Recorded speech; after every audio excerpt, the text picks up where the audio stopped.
ओम शांति। 8 फरवरी 2024। बाबा के महावाक्य। मीठे बच्चे, सदा याद रखो कि हम ब्राह्मण छोटी हैं, पुरुषोत्तम बन रहे हैं तो हर्षित रहेंगे।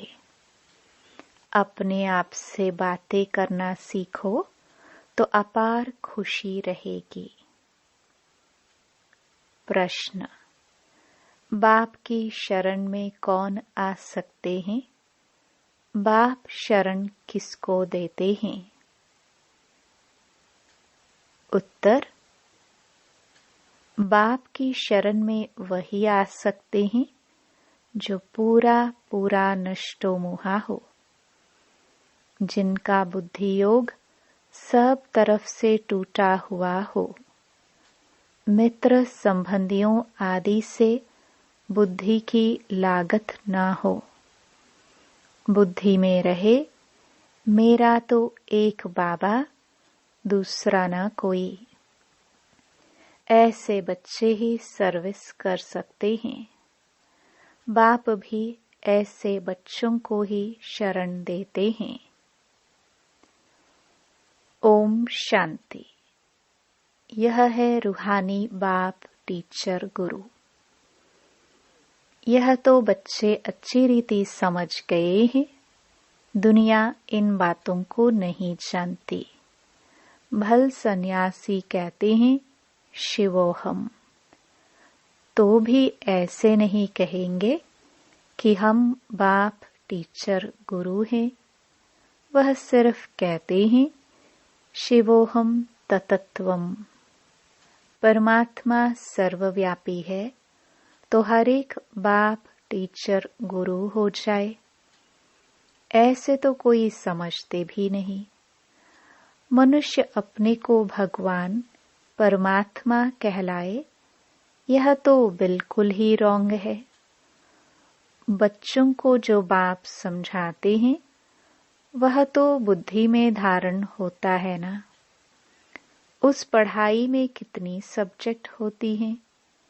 ऐसे नहीं, सब सब्जेक्ट स्टूडेंट की बुद्धि में रहती हैं। यहाँ जो बाप पढ़ाते हैं वह 1 सेकंड में बच्चों की बुद्धि में आ जाता है। तुम रचयिता और रचना के आदि मध्य अंत का ज्ञान सुनाते हो। तुम ही त्रिकालदर्शी व स्वदर्शन चक्रधारी बनते हो। उस जिस्मानी पढ़ाई में सब्जेक्ट बिल्कुल अलग हैं।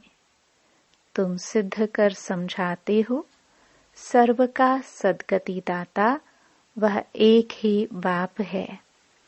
सभी आत्माएं परमात्मा को याद करती हैं, कहती हैं ओ गॉड फादर। तो जरूर बाप से वर्षा मिलता होगा। वह वर्षा खोने से दुख में आ जाते हैं। यह सुख दुख का खेल है। इस समय सभी पतित दुखी हैं। पवित्र बनने से सुख जरूर मिलता है। सुख की दुनिया बाप स्थापन करते हैं। बच्चों को बुद्धि में यह रखना है कि हमको बाप समझाते हैं। नॉलेजफुल एक बाप ही है। सृष्टि के आदि मध्य अंत का ज्ञान बाप ही देते हैं। और सभी धर्म जो स्थापन हुए हैं वह अपने समय पर आएंगे। यह बातें और कोई की बुद्धि में नहीं है। तुम बच्चों के लिए बाप ने यह पढ़ाई बिल्कुल सहज रखी है। सिर्फ थोड़ा विस्तार से समझाते हैं।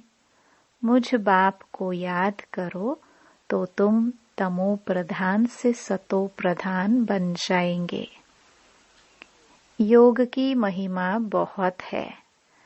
प्राचीन योग भारत का गाया हुआ है, परंतु योग से फायदा क्या हुआ था यह किसको पता नहीं है। यह है गीता का वही योग जो निराकार भगवान सिखलाते हैं। बाकी जो भी सिखलाते हैं वह मनुष्य है। देवताओं के पास तो योग की बात ही नहीं। यह हठयोग आदि सब मनुष्य सिखलाते हैं। देवताएं न सीखते हैं न सिखलाते हैं। दैवी दुनिया में योग की बात नहीं। योग से सब पावन बन जाते हैं। वह जरूर यहाँ बनेंगे। बाप आते ही हैं संगम पर नई दुनिया बनाने। अभी तुम पुरानी दुनिया से नई दुनिया में बदली हो रहे हो। यह किसको समझाना भी वंडर है। हम ब्राह्मण चोटी हैं। सतयुग और कलयुग के बीच में है ब्राह्मण चोटी। इसको ही संगम युग कहा जाता है, जिसमें तुम पुरुषोत्तम बन रहे हो। यह बच्चों की बुद्धि में रहे कि हम पुरुषोत्तम बनते हैं तो सदैव हर्षित रहेंगे। जितना सर्विस करेंगे उतना हर्षित रहेंगे। कमाई करनी और करानी है। जितना प्रदर्शनी में सर्विस करेंगे तो सुनने वालों को भी सुख मिलेगा। अपना और दूसरों का कल्याण होगा। छोटे सेंटर पर भी मुख्य 5-6 चित्र जरूर चाहिए। उन पर समझाना सहज है। सारा दिन सर्विस ही सर्विस। मित्र संबंधियों तरफ कोई की लागत नहीं होनी चाहिए। जो इन आंखों से देख रहे हो उन सब का विनाश होना है। बाकी जो दिव्य दृष्टि से देखते हो उनकी स्थापना हो रही है। ऐसे अपने से बातें करो तो तुम पक्के हो जाएंगे। बेहद के बाप से मिलने की खुशी होनी चाहिए। कोई राजा के पास जन्म लेता है तो कितना फखुर में रहता है। तुम बच्चे स्वर्ग के मालिक बन रहे हो। हर एक अपने लिए मेहनत कर रहे हैं। बाप सिर्फ कहते हैं काम चिता पर बैठ, तुम काले हो गए हो। अब ज्ञान चिता पर बैठो तो गोरे बन जाएंगे। बुद्धि में यही चिंतन चलता रहे। भल ऑफिस में काम करते रहो, याद करते रहो। ऐसे नहीं, फुर्सत नहीं है। जितनी फुर्सत मिले रूहानी कमाई करो। कितनी बड़ी कमाई है। हेल्थ वेल्थ दोनों एक साथ मिलती हैं। एक कहानी है अर्जुन और भील की। ऐसे गृहस्थ व्यवहार में रहकर ज्ञान योग में अंदर वालों से भी तीखे जा सकते हैं। सारा मदार याद पर है। यहाँ सब बैठ जाएंगे तो सर्विस कैसे करेंगे। रिफ्रेश होकर सर्विस में लग जाना है। सर्विस का ख्याल रखना चाहिए। बाबा तो प्रदर्शनी में जा ना सके, क्योंकि बाप दादा दोनों इकट्ठे हैं। बाबा की आत्मा और इनकी आत्मा इकट्ठी है। यह वंडरफुल युगल है। इस युगल को तुम बच्चों के सिवाय कोई जान ना सके।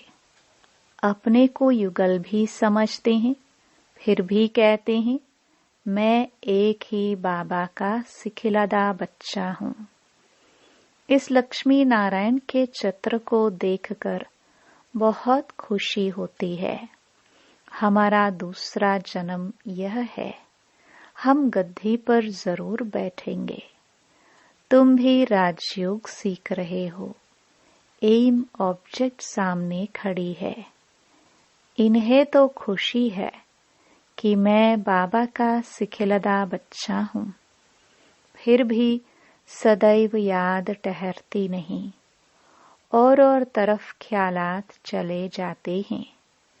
ड्रामा का लॉ नहीं जो एकदम याद ठहर जाए और कोई ख्याल न आए। माया के तूफान याद नहीं करने देते। जानता हूँ हमारे लिए बहुत सहज है, क्योंकि बाबा की प्रवेशता है। बाबा का नंबर 1 सिखिलदा बच्चा हूँ। पहले नंबर में राजकुमार बनूंगा, फिर भी याद भूल जाती है। अनेक प्रकार के ख्यालात आ जाते हैं। यह है माया। जब इस बाबा को अनुभव हो तब तो तुम बच्चों को समझा सके। यह ख्यालात बंद तब होंगे जब कर्मातीत अवस्था होगी, आत्मा संपूर्ण बन जाए, फिर तो यह शरीर रह ना सके। शिव बाबा तो सदैव प्योर ही प्योर है। पतित दुनिया और पतित शरीर में आकर पावन बनाने का पाठ भी इनका ही है। ड्रामा में बंधाईमान है। तुम पावन बन गए तो फिर नया शरीर चाहिए।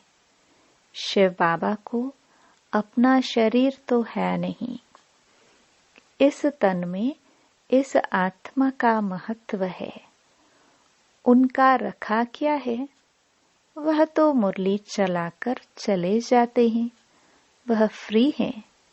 कभी कहाँ चले जाएंगे। बच्चों को भी फील होता है कि यह शिव बाबा मुरली चला रहे हैं। तुम बच्चे समझते हो, हम बाबा को मदद करने के लिए इस गॉडली सर्विस पर खड़े हैं। बाप कहते हैं, हम भी अपना स्वीट होम छोड़कर आए हैं।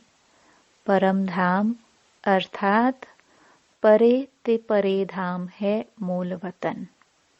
बाकी खेल सारा सृष्टि पर चलता है। तुम जानते हो यह वंडरफुल खेल है। बाकी दुनिया एक है। वो लोग चांद पर जाने की कोशिश करते हैं। यह तो साइंस का बल है। साइलेंस के बल से हम जब साइंस पर जीत पाते हैं, तब साइंस भी सुखदायी बन जाती है। यहाँ साइंस सुख भी देती है तो दुख भी देती है।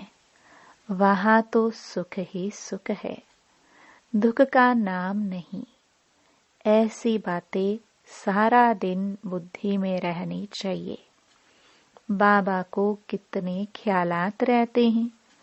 बांधेलियां विष पर कितनी मारे खाती हैं। कोई तो मोहवश फिर फंस पड़ते हैं। निश्चय बुद्धि वाले झट कहेंगे, हमको अमृत पीना है, इसमें नष्टो मोहा चाहिए। पुरानी दुनिया से दिल उठ जानी चाहिए। ऐसे ही सर्विसेबल दिल पर चढ़ सकते हैं। उनको शरणागति दे सकते हैं। कन्या पति की शरण में जाती है, विष बिगर नहीं रखते, फिर बाप को शरण लेना पड़ता है, परंतु एकदम नष्टो मोहा चाहिए। पतियों का पति मिला, अब उनसे हम बुद्धि योग की सगाई करते हैं। बस मेरा तो एक, दूसरा न कोई। जैसे कन्या की पति से प्रीत जुट जाती है, यह है आत्मा की प्रीत परमात्मा से। उनसे दुख मिलता है, इनसे सुख मिलता है। यह है संगम। इसको कोई जानता नहीं। तुमको कितनी खुशी होनी चाहिए। हमको खिवैया अथवा बागवान मिला है, जो हमको फूलों के बगीचे में ले जाते हैं। इस समय सभी मनुष्य कांटे मिसल बन पड़े हैं। सबसे बड़ा कांटा है काम का। पहले तुम निर्विकारी फूल थे, धीरे धीरे कला कम हो गई, अब तो बड़े कांटे हो गए हो। बाबा को बबुलनाथ भी कहते हैं। तुम जानते हो असली नाम शिव है। बबुलनाथ नाम रखते हैं क्योंकि कांटों को फूल बनाते हैं। भक्ति मार्ग में बहुत नाम रखते हैं। वास्तव में नाम एक ही शिव है।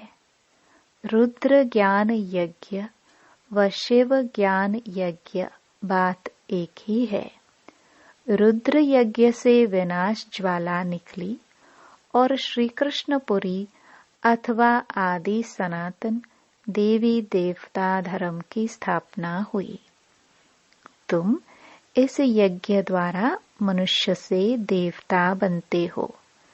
चित्र भी वंडरफुल बनाते हैं। विष्णु की नाभि से ब्रह्मा निकला। यह सब बातें तुम जानते हो कि ब्रह्मा सरस्वती ही लक्ष्मी नारायण बनते हैं। यह निश्चय है।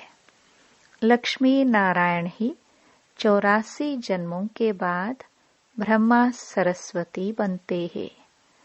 मनुष्य तो ऐसी बातें सुनकर चकित होते होंगे, खुशी में भी आते होंगे, परंतु माया कम नहीं है। काम महाशत्रु है। माया नाम रूप में फंसाए गिरा देती है। बाप को याद करने नहीं देती। फिर वह खुशी कम हो जाती है। इसमें खुश नहीं होना चाहिए कि हम बहुतों को समझाते हैं। पहले देखना है बाबा को कितना याद करता हूँ। रात को बाबा को याद करके सोता हूँ या भूल जाता हूँ। कोई बच्चे तो पक्के नेमी भी है। तुम बच्चे बहुत लकी हो।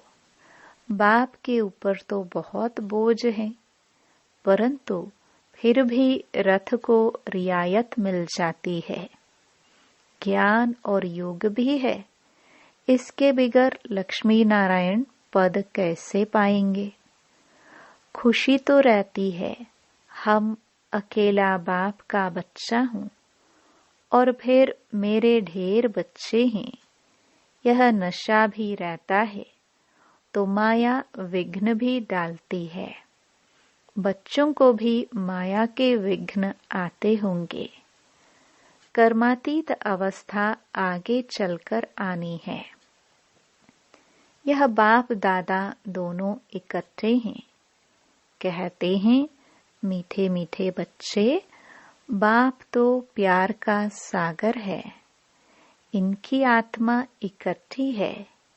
यह भी प्यार करते हैं। समझते हैं जैसा कर्म मैं करूँगा मुझे देख और भी करेंगे। बहुत मीठा रहना है। बच्चे बड़े सयाने चाहिए। इन लक्ष्मी नारायण में देखो कितनी सयानाप है। सयानाप से विश्व का राज्य लिया है। प्रदर्शनी द्वारा प्रजा तो बहुत बनती है। भारत बहुत बड़ा है। इतनी सर्विस करनी है। दूसरा याद में रहकर विक्रम भी विनाश करने हैं। यह है कड़ा फुरना फिकर। हम तमो प्रधान से सतो प्रधान कैसे बने, इसमें मेहनत है। सर्विस के चांस बहुत हैं। ट्रेन में बैज पर सर्विस कर सकते हो। यह बाबा, यह वर्षा। बरोबर 5000 वर्ष पहले भारत स्वर्ग था। लक्ष्मी नारायण का राज्य था। फिर जरूर इनका राज्य आना चाहिए। हम बाबा की याद से पावन दुनिया का मालिक बन रहे हैं। ट्रेन में बहुत सर्विस हो सकती है। एक डिब्बे में सर्विस कर फिर दूसरे में जाना चाहिए। ऐसी सर्विस करने वाला ही दिल पर चढ़ेगा। बोलो, हम आपको खुशखबरी सुनाते हैं। तुम पूज्य देवता थे, फिर 84 जन्म ले पुजारी बने, अब फिर पूज्य बनो। सीढ़ी अच्छी है, इनसे ही सतो रजो तमो स्टेज सिद्ध करनी है। स्कूल में पिछाड़ी में गैलप करने का शौक होता है। अब यहाँ भी समझाया जाता है, जिन्होंने टाइम वेस्ट किया है उन्हों को गैलप कर सर्विस में लग जाना चाहिए। सर्विस के मार्जिन बहुत है। सर्विसेबल बच्चियां बहुत निकलनी चाहिए, जिनको बाबा कहाँ भी भेज दे। मंदिरों में सर्विस अच्छी होगी। देवता धर्म वाले झट समझेंगे। गंगा स्नान पर भी तुम समझा सकते हो, तो दिल पर लगेगा जरूर। अच्छा, मीठे मीठे सिखिलदे बच्चों प्रति माता पिता बाप दादा का याद प्यार और गुड मॉर्निंग। रूहानी बाप की रूहानी बच्चों को नमस्ते। धारणा के लिए मुख्य सार। पहला, सदा हर्षित रहने के लिए रूहानी सर्विस करनी है। सच्ची कमाई करनी और करानी है। अपना और दूसरों का कल्याण करना है। ट्रेन में भी बैज पर सर्विस करनी है। दूसरा, पुरानी दुनिया से दिल हटा लेनी है। नष्टो मोहा बनना है। एक बाप से सच्ची प्रीत रखनी है। वरदान, संगम युग के महत्व को जान, हर समय विशेष अटेंशन रखने वाले हीरो पाठधारी भव। हर कर्म करते हुए सदा यही वरदान स्मृति में रहे कि मैं हीरो पाठधारी हूँ, तो हर कर्म विशेष होगा। हर सेकंड, हर समय, हर संकल्प श्रेष्ठ होगा। ऐसे नहीं कह सकते कि यह तो सिर्फ 5 मिनट साधारण हुआ। संगम युग के 5 मिनट भी बहुत महत्व वाले हैं। 5 मिनट 5 साल से भी ज्यादा हैं। इसलिए हर समय इतना अटेंशन रहे। सदा का राज्य भाग्य प्राप्त करना है तो अटेंशन भी सदा काल का हो। स्लोगन, जिनके संकल्प में दृढ़ता की शक्ति है उनके लिए हर कार्य संभव है। ओम